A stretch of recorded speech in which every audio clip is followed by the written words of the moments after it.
So started a new parak on Kufte Zayin Amud Beis. Habayis v'aliyah shel shnayim. If you have a two houses, two apartments, belongs to two separate people. One has a bias, has the first floor, and the second one has the aliyah, the second floor. Shenaflu. And it fell down. The question is, what do you do with the debris, with the leftover construction debris? They divide up the stones and the wood and the cement.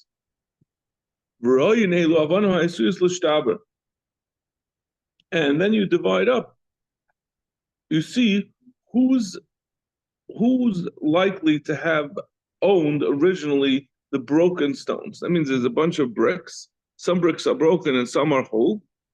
We have to assess who is the more likely one that from his apartment came the broken pieces. The Gemara is going to explain in a minute.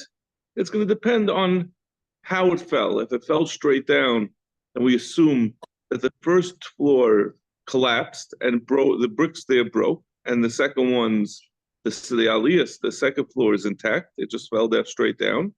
But if it fell sideways, then we assume that the whole thing tilted over. It wasn't that the first floor broke, but that the whole edifice fell to the side. And since the second floor once fell further, more likely that they broke. That's going to be the Gemara. The Mishnah continues. If one of them recognizes some of his own stones, Noitlon, he takes them, and those are taken off of the cheshbon. The Gemara is going to discuss what is that. What does it mean it's taken off of the cheshbon? How does that exactly work? The second point of the mission that we just explained, that you see who was more likely to have the broken ones and who was more likely to have the non-broken bricks. Means that must be that we're talking about where we can determine if it fell from collapse, like we explained that the first floor bricks broke and that caused the whole thing to fall. Or it fell sideways and then the bricks broke because of the impact with the ground. And it's the second floor ones that broke. If that's the case, why do we say in the beginning of the Mishnah,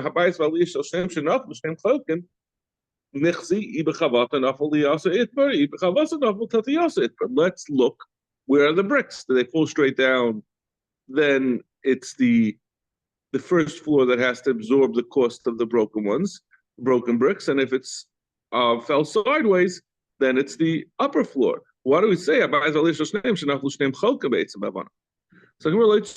novel belayla, it fell at night, so you don't know how it fell. Let's look in the morning and see where the bricks fell. True, it fell at night. You didn't see it actually fall. Let's see where they're sitting. So the Gemara depending who's cleared away. Where is the Pananinu b'nei Rishus Harabim, they pushed the people who pushed aside. They were people in Rishus Harabim as they were going. They pushed aside the bricks, and they went on their way. We don't know who they are, and now we just find a pile of bricks, not where they fell, and we have to decide who they belong to.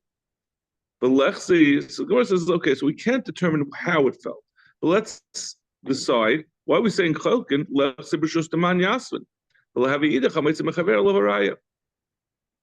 Let's see who owns the actual ground that the bricks are on.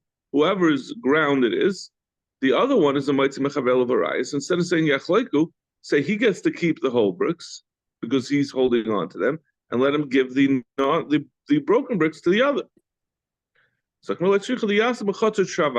either that they both are shutfin, they both own the chatzar, so it's not there's no hamaitzi mechavera, inam b'rishus harabim, or the bricks are found in the rishus harabim. Or you could say that since they're shutfin, they're not makbid. Even there's no hamaitzi mechavera olav araya because I guess the first one was he found it in the rishus of both of them. It's not talking about over there where they shutfin, but rather some are in one rishus and others are in the other rishus, and it's I guess half and half. But now it's saying it's shutfin that they're not. They generally, since they work, they're owning it together. They own the rishus together, or they own the house together. They're not makbid in general if one goes into the other one's rishus, even if half the rishus belongs to one and half the rishus belongs to the other. Since they're working together in the house, they generally go into the other one's rishus, and he can't say because it's in my rishus, you don't have a right to go in there and take. They don't worry about that as a general rule, so we're not going to say hametz mechaver l'varak. The Mishnah said, the Mishnah ended off, but if one of them recognizes his own unbroken bricks, he gets to keep those. There's oilul sloi min hacheshbon. What is the other guy tying? This guy's saying, okay, I found my bricks. What is what is the other person saying? Either Kamer in, if he says, yes, I agree, those are yours, Pshita. That's Pashat, obviously gets to keep those. In, but if he doesn't say in, if he says, no, those are mine, Lama Noitel. Why do we listen to Reuven instead of Shimon? Reuven saying it's his and Shimon saying it's his. El da Amalei Eni Yedea. Reuven said, these are my whole bricks, and Shimon says, I'm not sure. Let's say it's a Shaila Rav Nachman, the Itma. The old question of Bari V'Shema. If Shimon says to Reuven, you have a man of mine, and Reuven says, I don't know, I'm not sure if I owe you the money. Rav Huna Rav Yehuda Amri Chayev. Rav Huna Rav Yehuda say Reuven has to pay. He says Potter, since even though Yana is a Bari and he's a Shema, since he's a Muchzik, the Bari can't take away from the Muchzik because the Muchzik is a Shema. So what is it talking about? So this is Shver on Rav Nachman. Over here we're seeing that the Bari does get his way. Like Rav Nachman said in another place, and they always note that, I think Rashi said elsewhere, or maybe it's the Rashash, that we don't know where the original source of this is. We're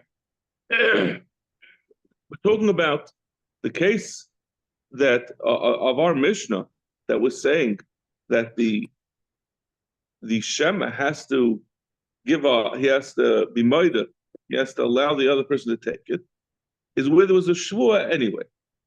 What's the shvua? You have a man in a man of mine is in your hands. And the other one says, no, I only have I don't have owe you a man, I only owe you 50. The rest of it I don't know.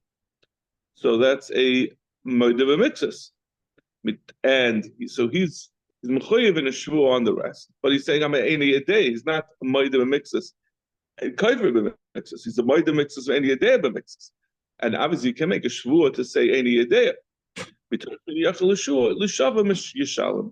he can't make a shvua, therefore he has to pay. So too over here we're talking about where he said, I know that some of these bricks that you're saying are yours, ataka yours, but the others I'm not sure about. So on that we say he's a moedav mixus and he's any yachal shava, and therefore we treat them all as if they belong to the person who says he recognized his brick. Zakta Gemara, we said so. Therefore, so these now that we've come, we've understood now. But Reuben said, I recognize there were 200 bricks. And 100 are broken and 100 are in good shape. And Reuben says, I see that 75 of them I recognize as my whole bricks. So say, those are counted as his cheshbon. Rava wanted to say, what does that mean that it's oilus min cheshbon? Really, they're each supposed to get, it was 100 broken and 100 not unbroken. So each one is supposed to get 50 of each, 50 broken and 50 unbroken. I'm sorry, no, he's supposed to get 50 and 50. But he says, I have 75 unbroken ones that are mine. So then you're going to, I guess probably not good numbers that I picked, but then they're going to have to take the other 125 and they'll say, now we divide these up half and half. Now he's obviously not going to get more than 100 broken, so he'll end up getting 100 broken. The other guy's going to get all the unbroken ones. I'm saying he's the one who said 75 of mine are unbroken. These 75 are unbroken of mine, and the rest of them are going to be divided half and half. He knows the whole stone, right? Not the broken. He says, I recognize, let's make it 50. He says, I recognize 50 unbroken whole stones that these are mine. So now there's another 150 that have to be divided up. So we can divide them up 75 and 75. Now he can't get more. Each one is going to get half of the left. So now you have 25 whole bricks left over and 100 unbroken bricks left over. So you're going to get 12 and a half unbroken ones in addition to his 75 that he already claimed. So he'll get 87 and a half. Plus he'll get another 12 and a half broken stones. And the other guy's going to be left with 87 and a half broken and 12 and a half unbroken. So Alma keeping the Amar any day, Rayat Fei.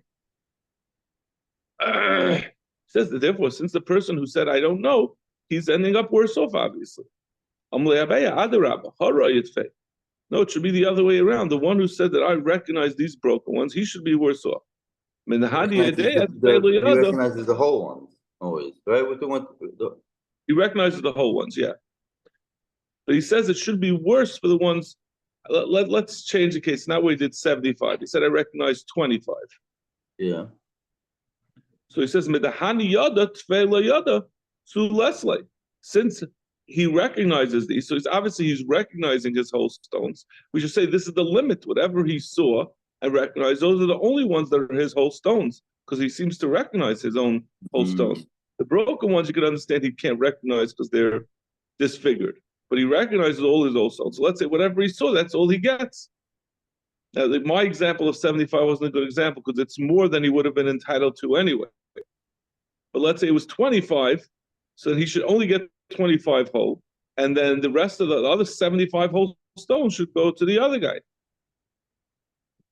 Midahani yada, tfela yada, su Leslie. Su Leslie, kulu da'echnenu. And all the other whole ones belong to the other person. Abaye says no, he was supposed to get 100 shleimus, 100 unbroken, 100 unbroken, and he identified 25. So we say these 25 are excluded from the cheshbon. He's going to get another 75 shleimus. So everyone's still getting the same 100 broken, each getting, or I should say, each one's ending up with 50 broken and 50 unbroken. So so the Gemara says, Ihachi Maika Mahanile. What difference does it make if you're saying that these unbroken ones are deducted from the amount of unbroken ones he was supposed to get? So we're talking about with these particular bricks, there's some that are better quality and some are worse. Some are larger bricks, or that's the Malvana Ravacha is larger bricks, or they're better quality of cement, made out of a better quality clay. So he's picking out good ones, and he gets those good ones, and then the rest of them they're going to divide up half and half. Zok the Mishnah. The Mishnah on Kuftes Zayin on the base. Habayis Baaliyah. Over here we're talking about the person in this upper story. The bias is the bottom story, and Aliyah is the upper story. The person Aliyah is renting from the person on the first story. Nifchas Aliyah, and the floor fell out of the second floor. The owner lives in the two-story house? The owner lives on the first story of the two-story house. And he's renting out the upstairs. Renting out the upstairs, and then the landlord's ceiling and the tenant's floor collapsed. Same thing. Right. And the Balbais is not interested in fixing it. He has to fix it. He rented to him something that was habitable, and it's no longer habitable. So the Bala Aliyah is Yer V'Dar Lamata. He can go and live in the landlord's apartment until he fixes the ceiling of the first floor and the floor of the second floor. Rabbi Yossi disagrees. We're going to see exactly what this machlekes is gebayt on, but he says it's not all the responsibility of the tachton. He says that the one on the bottom has to provide actual structural floor and ceiling, but the one on top, he provides the plaster on top, the finish, like what we would put on a carpet or a wood floor or a tile. So that's that. But they used to have plaster. That's the responsibility of the tenant. Zakuma, nifchasa bekama. How much of a hole happened in this ceiling? We're not talking about that the whole ceiling collapsed. Part of the ceiling collapsed, or part of the floor collapsed. Rav Amar Beruva. Rabba says it has to be roiv of the floor. Shmuel Amar Ba'arba. Shmuel says as long as it's arba tfachim, the tenant could go down and live in the landlord's apartment. Rav Amar Beruva Alva Ba'arba loy. Rav says it has to be roiv of the floor. But if it's only 4 tfachim, if it's less than roiv, even if it's more than 4 tfachim, then the one on top cannot go and say, I'm moving in. What the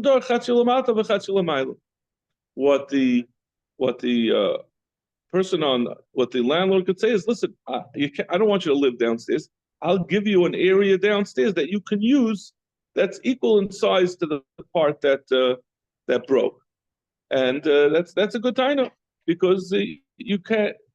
A landlord is able to tell the tenant, as long as you have the same square footage as you always had, even if some of it is downstairs and some is upstairs, you're good to go. So you can't take over my apartment because you lost your closet of 4x4. Now you want to move in, come downstairs, use a closet over here. Shmuel Amar Barba, he says even if it's 4, we're 2 lines down in the wide lines on Kuftes Zayin Amid Base, the new paragraph. He says a person is not willing to live like that. Don't tell me I'm getting rights to the closet that's equivalent to the closet that collapsed upstairs. I want to live all on one level, and therefore I'm moving downstairs until you do what you're supposed to do and fix the whole apartment. So,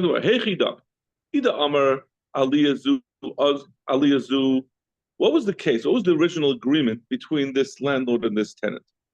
If the tenant rented this specific aliyah, says, I want to rent this attic, the second floor, it's gone. Why does the landlord have to provide it for him? This is what he had agreed to provide him is no longer existing. So he says to him, listen, like my civil procedures professor in law school said to us, you say, so sad, too bad, so sad. Whenever anyone would say it's not fair in law school, we'd say, too bad, so sad. Too bad. Your aliyah is not here. This is what you agreed to rent. It's not. It doesn't exist.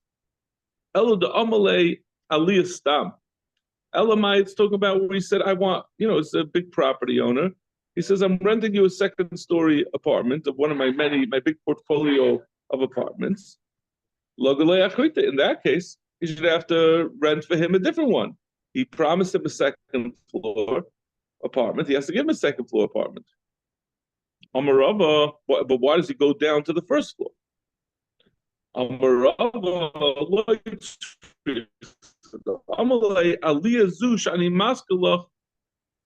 he's saying, I'm renting to you this aliyah.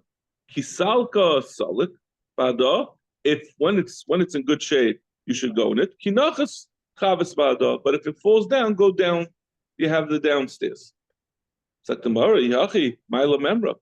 chiddush? If he told him, if it was an agreement from the beginning that if something happens to his second floor apartment, the renter is entitled to move downstairs. Obviously, he's allowed to move downstairs. And you'd also question, why would there be a question of of how much of it? It sounds like it should be of any amount, but I guess that could still be a question. But this is obvious that if that was the agreement, that the first floor is going to be the replacement if something happens to the second floor, that the landlord is required to fulfill that. Elam Ravashi, the Amalei Aliyah Zush al Gabi Bayezeh Ani Maskala. He's saying, I'm renting you this Aliyah that's on top of this house. So there's a intimation, there is a reference there to the first floor. He's not explicitly saying that the first floor is the backup in case something happens, but since he mentioned it in the rental, so we say that that's the understanding. The Hashavet Bayis La'aliyah. In that case, he's making the first floor obligated to the second floor.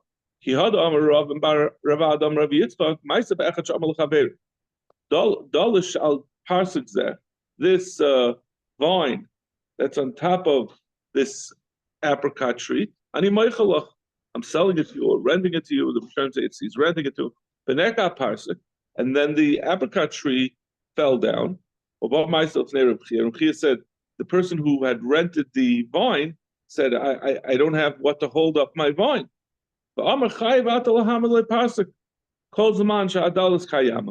Since it was mentioned that you're renting the vine that's on top of an apricot tree, so therefore you have to provide something to hold it up as long as this vine is still alive.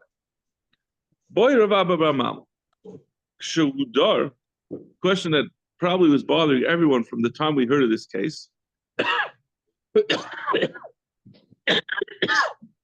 So when this second floor tenant is entitled to move downstairs into the landlord's house, can the tenant say to the landlord, I'm not interested in being your neighbor, I don't want to share an apartment with you. You have to get out and let me have this apartment to myself. Both of them live together. The Amalei, the landlord tell him, listen, I said that the first floor is available. I didn't mean that I'm kicking myself out. I didn't mean to evict myself and make myself homeless. If you'll say that the landlord never meant to evict himself, he just said you have a backup place to live. Do we say that the second floor person, you have to sort of imagine these were built like you have sort of two-story motels that they have like stairs and then the outside hallway, and you go into the room.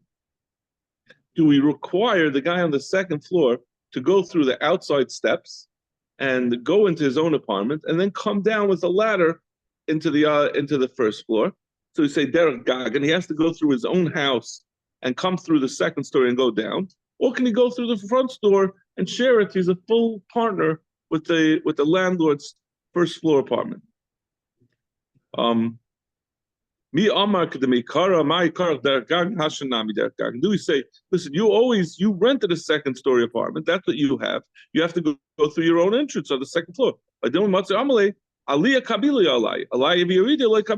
Or can the tenant say, listen, I was on the second floor, but now you're telling me I have to go on the second floor, go down on a ladder to get into the apartment, just so you could have your separate entrance, that you don't have to keep your nameplate on the front door. I was never accepting that I'm going to go upstairs and downstairs. I'm willing to go upstairs and I'm willing to do up and down. If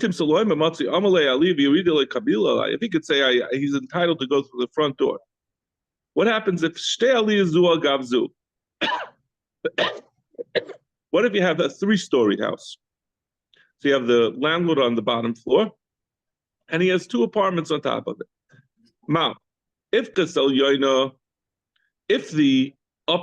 third-story apartment was the one that broke, that's not a problem. Then he goes down one story, he has nothing to complain about. He just has to go up one story to get into that apartment.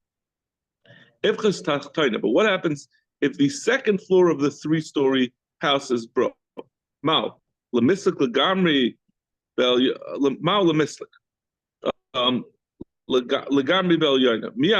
he make him go all the way up to the top, to the third floor? Do you tell him, listen, you agreed to go up one story. So once you're going up, go up to the second story. You agreed to go up, and there's no real difference. Not the way I would look at it, certainly. Every extra step would bother me a lot. I would more attend to this, that I only agreed to go up one story. You can't maybe go up two stories. So therefore, I want to go on the first floor. and I'll do one up and one down and go into your house. Teku. All these questions remain a teku. So we ended off with a machlokes. We said that he lives on the bottom until the aliyah is fixed. We say that the Tanakama said that the landlord has to fix the entire floor, including the plaster on top of that floor. And Rabbi Yossi said no, he only has the tachton, the landlord only has to provide the structural floor so the guy has what to stand on, but the finishing plaster on top of it, that's the responsibility of the tenant. Zaktamar, my tikra, what is this tikra? What is this underlying structural element? It's made out of sticks and branches. That's what you use. You make a floor out of that, and that's what you build the plaster on top of. Talking about different kinds of sticks. But in any case, this is the machlokes about it, what exactly it consists of. It's not a machlokes. Each place has different building construction codes, and they were saying what the construction code and where they lived, what it consisted of. Hanu Beit Shrei, they have a diary. There were these two that were living. One was on top and one was on bottom. I don't say over here. I think we're talking about each one owned his part. Ifches Maziva, and the floor started to go bad. Kimashi Mayi Eloi, and when the person on the second floor would use water, they weren't so careful. They didn't have such good plumbing, so water would go on the floor, or he would do sponger. The water would come down and damage the one underneath him. So there's a machlokes. Rav Chia bar Abba says the one on top has to fix it. His water is trickling down and doing damage. Therefore, he has to fix the floor. He has to make sure that the water doesn't trickle down. We're used to thinking that water is what causes the damage, meaning that's what damages the floor. Over here, we're talking about the floor was damaged, and therefore the water was going through. Rabbi Loi, he says, no, the guy is using his house in the normal way, and the water is going down because the floor, the ceiling is damaged. So you're the one who's being damaged. It's bothering you, so you go fix it. The one on the bottom is the one who's being bothered, so you could fix it. The simon, and the simon of who hold this is it's a machlokes of Rav Chia bar Abba and Rav Chia bar Yosef. Yosef who Mitzrayim. In order to remember who is the man the Amr who says that the one on bottom has to do it, the pasuk says Yosef Rav Chia bar Yossi is the Yossi who hold that the one on bottom Yosef Hurid Mitzrayim. Leima Rav Chia bar Abba Rav Eloi plukta the Rav Yossi Rabbanan Kamifagi. Let's say this machlokes that we just said over who is responsible is the same as the machlokes in our Mishnah. Lamanda Amar Elyon Misakin, according to the one who says that the one on top has to fix the kasava ala mazik laharchik asatzim in anizik. He holds that if the one person is he's causing damage to the other one, he has to fix the damage since it's ultimately coming from his water and his water is dripping down, so he has to stop it from dripping down. Manda Amar tach the misakin kasava. It's his responsibility to make sure that he doesn't get damaged. And that's going to be the machlokes of our mission as well, whether who has to be misakin the floor, the plaster, the maziva, is in order to make sure that water shouldn't drip down. And the machlokes is whose responsibility is it, the one who's causing the damage or the one who's being damaged? So are we saying that the machlokes in our Mishnah of Rabbi Yossi and Rabbanan, who has to fix the plaster, is that a machlokes because of hezek that's going to happen if it's not fixed? But we've seen that Rabbi Yossi and the Rabbanan actually hold the opposite sides of that machlokes legabi nezakin. If you're going to ascribe that this machlokes of whether the person doing the damage the person who's being damaged. It's saying that's what the machlokes on the Mishnah is between Rabbi Yossi and the Rabbanan, but we know that Rabbi Yossi and Rabbanan hold exactly the opposite in that machlokes. It's none. You have to keep a tree away from a bar. They had cisterns, so you have to keep it 25 feet away. If those of us who own houses with sidewalks or trees in front of you know that the roots go and damage the sidewalk. It's the same thing. The roots would go and damage the bar. So you have to plant it 25 feet away from a bar. These types of trees, a carob tree and a sycamore tree that have longer roots, you need 50 amps. Whether the bar is higher up, so it's damaging the bottom of the bar, if it's on the side. If the bar was there for in that case, you have to cut down the tree, and you have to compensate the owner of the tree for his tree that he planted, but he's forced to cut it down. And if the tree came first, lo yakas, then you don't cut it down. Suffolk zekadam. If he had his tree there and you make your bar there, that's your problem. Suffolk zekadam lo yakas. If it's a suffix, you don't cut it down. That's the chacham. Even though the bar is there before the ilon, so he's allowed to plant his tree, even though it's going to cause damage to the bar.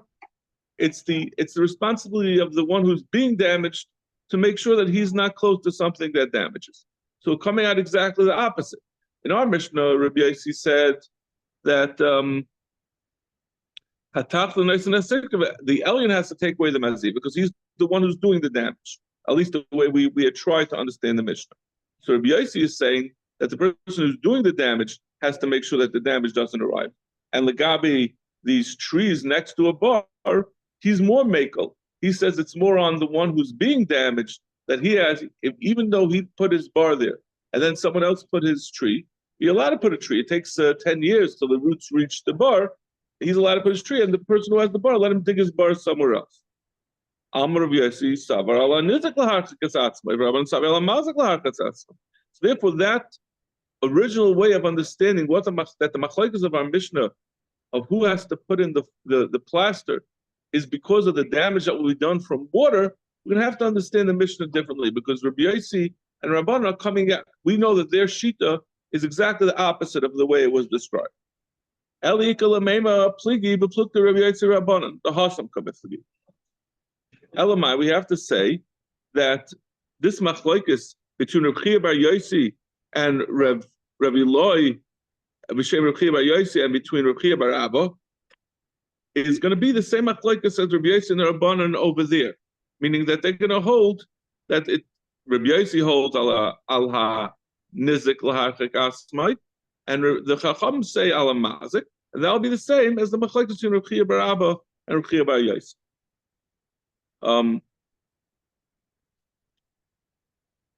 Rabbi Yossi Rabbanan the Hacha b'may pligi. Then what is the machlokes of our Mishnah? Since it's not, doesn't have to do with the damage that's being done. B'chayzik tikra kamifligi.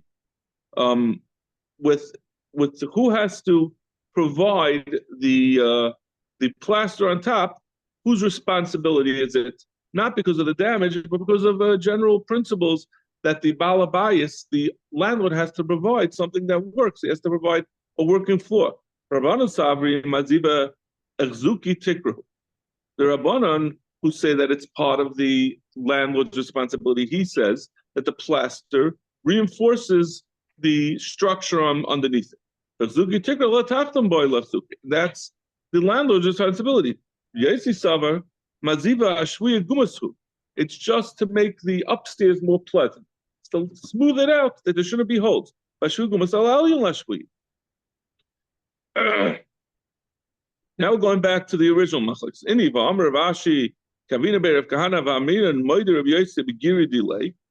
going back to the machlokes that we said Rabbi Yossi and the Rabbanan were being chaylik legabi, whether it's on a nizik or a mazik. And we said Rabbi Yossi says it's on the nizik to get himself out of the problem.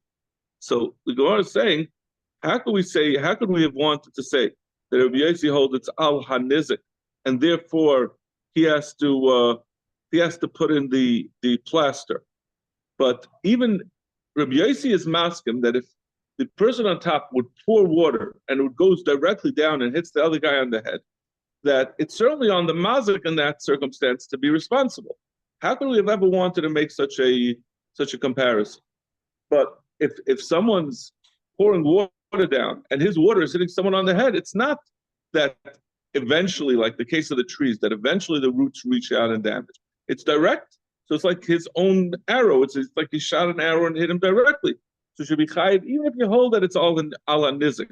But over here, it's not an opportunity for him to be nizik. It's just like if he took a hammer and hit him over the head, you can't say it's the nizik's responsibility to make sure that he doesn't get hit on the head with the hammer. The Gemara, the paski maya v'hadanat. We're not talking about the water goes directly, but rather it goes into the like it goes into the behind the sheetrock, and eventually it flows down and it goes here and there, and it's not direct. It goes through a whole thing before it reaches the bottom. Okay, we'll stop over here. Thank you. Have a great day. Take care.